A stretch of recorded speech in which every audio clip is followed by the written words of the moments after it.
You've probably noticed, maybe you're feeling it, that winter's getting warmer. Springs are lasting longer. It sounds great, right? Yeah, not if you're affected by pollen. One recent study found the average allergy season is now 20 days longer than it used to be. And Dave Malkoff explains millions are struggling to adapt. Dallas is getting a bit wild this week, but it's not dog hair that's clogging up Dick Morrison's head. It's the severe pollen season. It's just longer.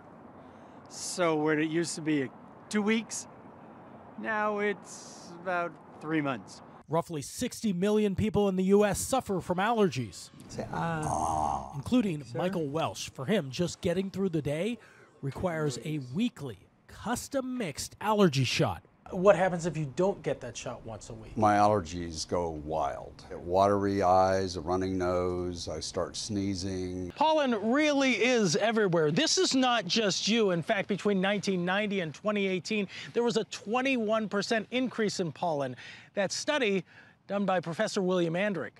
Pollen seasons are starting earlier and getting worse with more pollen in the air. Is this because of the heat?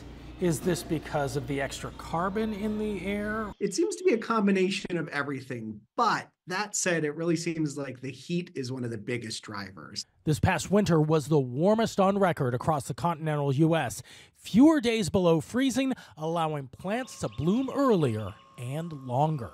New data released this month from the nonprofit Climate Central shows allergy season coast to coast is growing. For Portland, the 2023 season was 23 days longer when compared to 1970.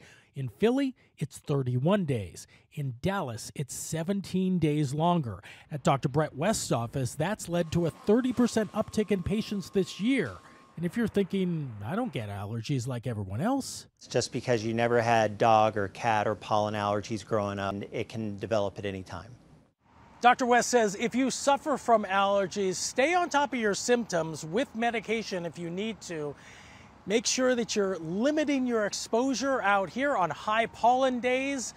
And unfortunately, we're all going to have to start thinking about protecting ourselves much earlier and much longer than we used to. Dave Malkoff, CBS News, Irving, Texas.